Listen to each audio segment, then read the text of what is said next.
don't buy point shoes off of eBay, okay? Don't do that. Take me to church, Misty. This is so good. Okay, yes.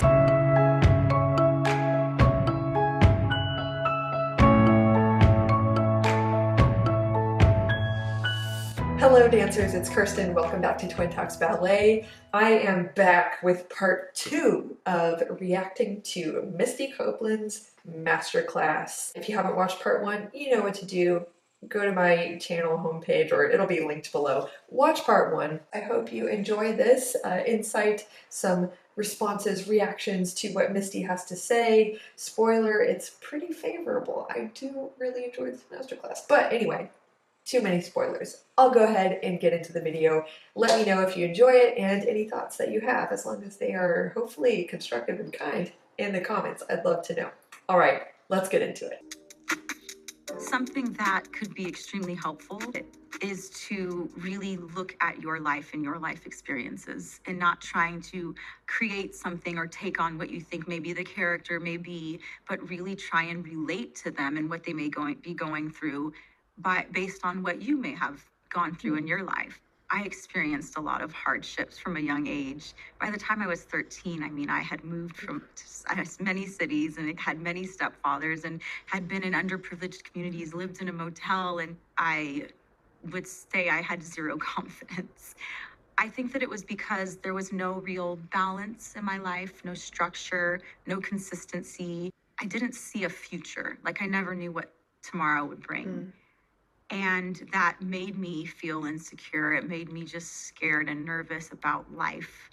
And it wasn't until music and dance came into my life that it made me confident. I've seen this pattern in myself, and also, and I'll explain more of what I mean. I'm not trying to say that Misty's experience is by any means my experience, but I've seen it in dancers I've worked with as well, that when we break down what initially caused us to connect with ballet in the first place, I see this kind of pattern of, like, we dance, of course, because it's fun, because it allows us to express ourselves. It makes us feel good. It's this joyous thing. It's something to keep you focused. It's a fun challenge, whatever it is.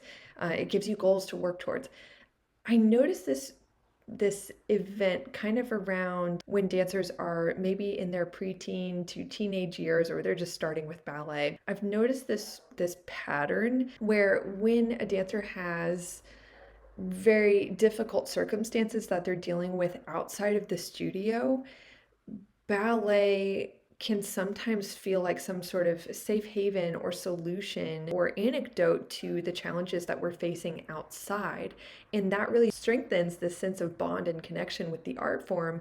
And it can even cause more of like a fusion of this identity of, I am a dancer. This is what I'm meant to be doing with my life. By no means, I'm not like diagnosing Misty with this. It's just a pattern that I've also noticed in my own life. Like, for example, I really liked to dance from the time I was like 10 to 12. I was okay. I didn't really love dancing that much, but I kind of just did it because, I don't know, I was signed up 6 to 10 years old. And from the time I was 10 to 12, both of my grandparents that I was really, really, really close to were dying of cancer.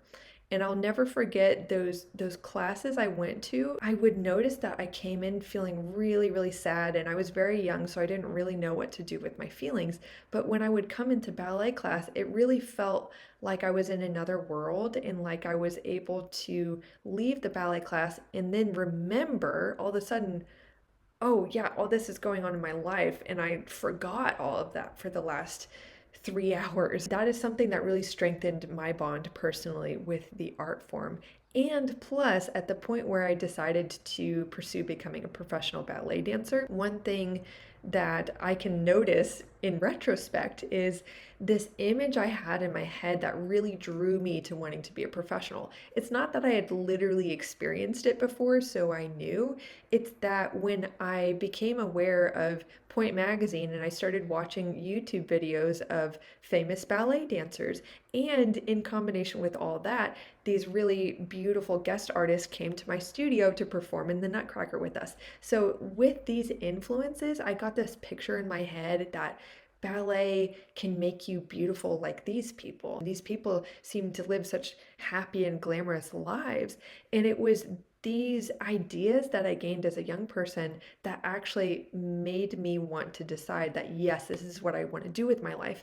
Because to me, when I look back, it kind of seemed like a lot of a solution to some challenges I was facing, not only with grief, but specifically with the glamour aspect. I was a really awkward preteen. I felt like the least cool person in every room I was in.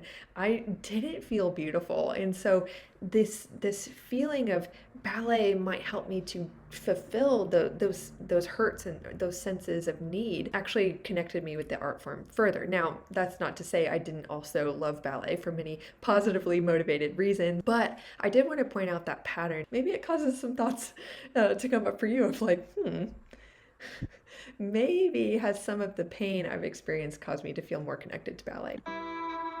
I think something that I've always done, maybe innately as a dancer, was find a story, because dancing is storytelling. And it's always been something that I've needed. I was capable as a young person of doing more abstract, maybe modern and contemporary works, but it brought more meaning, and it was easier even technically to do certain steps when I was saying something with those steps. I think that when I'm approaching different roles, I always do research about everything about the ballet, where it's set. Was it hot during this time? What did the people wear? What did they eat? Whether it's a romantic ballet where you'll have your hands on your hips, but they'll have to be softer and elbows slightly back, or something that's more of a character role like Kitri in the ballet Don Quixote, where you have to understand the positioning of your hands and your hips and that your elbows have to be forward. So I want to pause here and say that you don't have to be given principal roles to think like this. Truly, I love that Misty is exemplifying that there is more value that you can bring to the table when you think beyond the technique.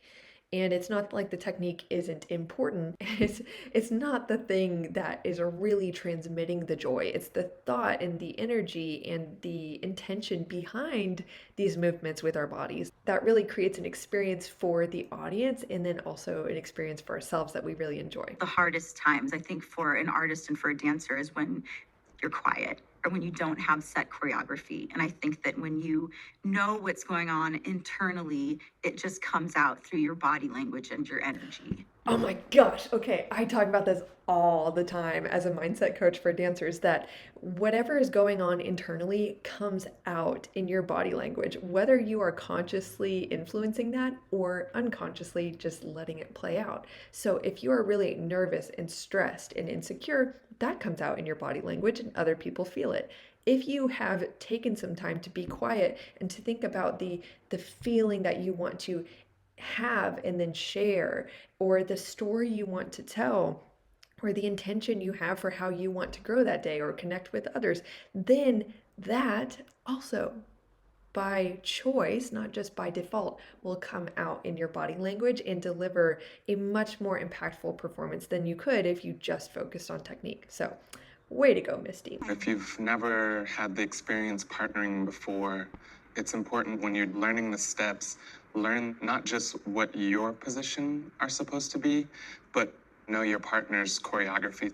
That way, you'll know it in your own body. This little 10-11 minute clip is such a valuable part of this masterclass, because whether you are young or experienced in partnering, this is really valuable insight to not just watch them dance, but to kind of get a peek inside of their minds behind what they're doing. There's one point in this masterclass where Misty shares her thought that ballet is actually a very selfless practice. And when I first saw that, I was like, whoa, very interesting, because I actually think, in my experience, I have struggled with thinking that ballet is very selfish, because my experience is I have to think about myself and what I'm doing and where I want to go and blah, blah, blah, and how good I am, whatever, in order to be excellent at this craft. And so I think on a certain level, it can seem very selfish. And by the way, I made a YouTube video about this, if that's also a thought that you've struggled with or felt guilty about. And now I can kind of see where Misty is coming from when she says it's selfless, because of her her thoughtfulness behind what feeling she wants to share with the audience, what the purpose, the message, the meaning is behind her art. And I think that's what makes her special. It's not just that she's a really good dancer technically, it's the mind behind it that's so important, and the heart too.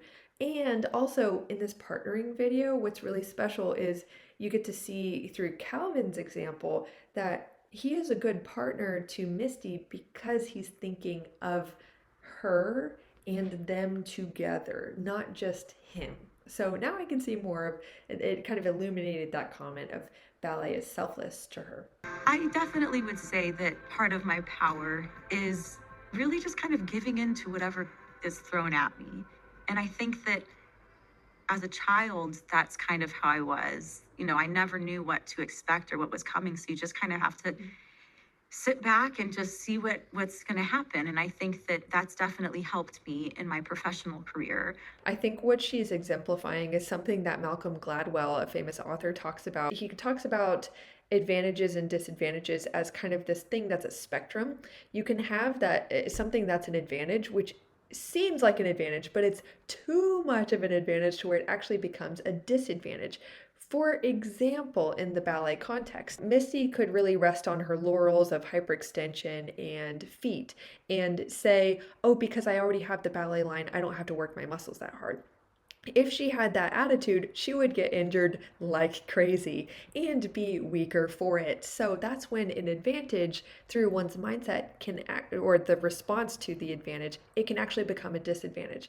Then on the opposite end of the spectrum, there is something that Malcolm calls advantageous disadvantage, which I'm seeing in Misty's story here, that the disadvantage that she experienced of not knowing what tomorrow held actually is something that she has thoughtfully turned into and used as an advantage for herself, that she is able to have this adaptability and to do something great with whatever is given to her, which I think is a very healthy relationship with the things that are outside of our control. So many dancers struggle with trying to control the uncontrollable, or, overly controlling themselves in an attempt to cope with that anxiety of not being able to control everything. But Misty's acceptance that there are things that she can't control, what she can influence is her own response to those things. And through the thoughtfulness in her response, she can actually create something positive out of that. So I love that she is exemplifying this mindset. As a dancer and as a performer, the challenge that's so interesting for me is what you do when things go wrong, or whatever wrong means. It's how you recover. I've had times when I've been doing a variation, I'm on the stage by myself, and I will literally fall on my face, and the whole audience is like, and then I'm like, okay, now I have to get up and I have to win them back, and I have to, or make them calm down and not feel scared. And then I also, within my own mind, it's like, I have to let it go, because I still have an entire ballet or the rest of the variation to finish. Yes, Misty. That's the real deal. Dancers, watch this masterclass for her mindset. I mean, technique is great and everything, but how often do you get mindset training in your experience as a dancer? Not that often, y'all, which is also why I'm a mindset coach, because I want to provide that encouragement, support, and insight and training for dancers. What Misty is exemplifying is something I think is so important, that when you create a thoughtful relationship with mistakes, again, you can turn that disadvantage into an advantage. I noticed that as she's talking about this, there doesn't seem to be a fear or a judgment attached to mistakes so much. Of course, I'm sure she's not like overjoyed when they happen, but she's not giving excess resistance to them to where it becomes emotionally very hard to move through the performance. The point is not to necessarily give so much of your headspace and your energy to making no mistakes, but rather accepting they happen and making a mission and a game almost out of moving through them, winning the audience back, getting back into the story, and just being like, okay, it happened, moving on. Like, I think that is one of the most empowering responses and helpful responses that we can have to mistakes. So dancers, learn from this. If I had to describe it, I would say that stage presence is honesty, being in the moment, not performing like for the audience, but making it a performance that they can appreciate and enjoy. And I think that the audience can really read when someone is true and honest to what they're doing. Take me to church, Misty. This is so good. Okay, yes, yes. I've never trained as an actress before, but I've spoken to friends who are trained in acting, and I've gotten to ask questions and kind of see what you learn from the acting process. One thing that seems to be common amongst good actors is that they are fully living the experience, being that person, knowing everything that they can about this constructed character, so that they are living it in the moment. It's not just a character they're putting on, or to them it almost seems like they're not pretending, they are being for as long as that camera is rolling. And for Misty, when she's talking about really, I mean, in my words, being honest on stage, sharing that feeling, and not so much doing it for people, but having kind of that with experience. My overall thoughts on the masterclass is that at first I wasn't entirely sure what to expect of it. My assumption that actually kept me away from wanting to watch it is that, given my experience watching some of the other masterclasses, which I have approached as an outsider in the field, a novice, I've mostly enjoyed my masterclass subscription because it's this really great mix of informative and inspirational entertainment. It's not like really heavy on sharing super advanced concepts and like really detailed how to. So I kind of thought that, since for ballet, it's like, again, I live and breathe ballet, I'm highly trained in ballet, I was kind of wondering, like, would this masterclass kind of just be for beginners? Would it just be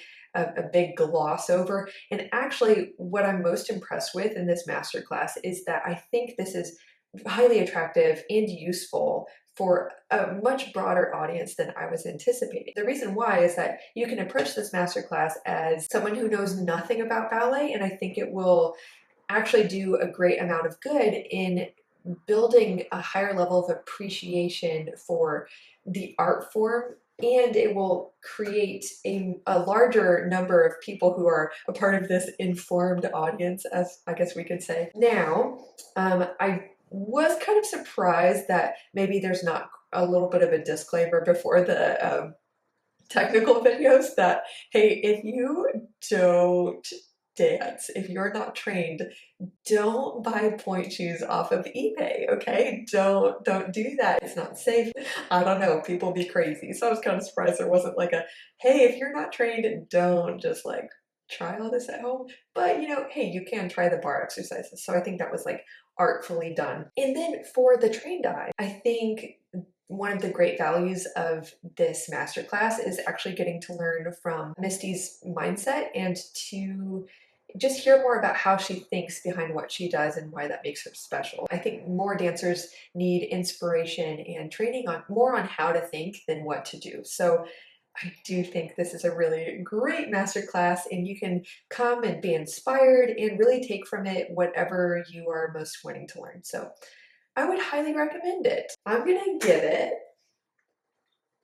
maybe compared to other master classes, maybe this isn't fair because I'm kind of coming into it with more education than other things. I'm gonna give it an 8 out of 10, which actually, in my opinion, is a really good score because it has so much to offer. I really didn't feel like it excluded much of an audience, and there's something that everyone can learn from. I guess the only thing that would kind of knock it off of 10 is, no, it's not a comprehensive masterclass, but I also don't really want to knock it for that because honestly, none of these are comprehensive. You're not going to become an expert from these. Let me know if you've watched this masterclass and if you enjoyed this video, or and if there are any things out there, videos, articles, what have you, probably videos, that you would like me to react to on this YouTube channel. I'm kind of interested in doing more of these, so let me know what you think. Like this video if you enjoyed it, subscribe if you'd like to see more and more videos coming from me every week on how to flourish as a dancer, whether I'm covering technique tips, career advice, mindset tips for dancers. I've got you covered. So I hope you'll join me, subscribe, and I'll see you next week. Bye.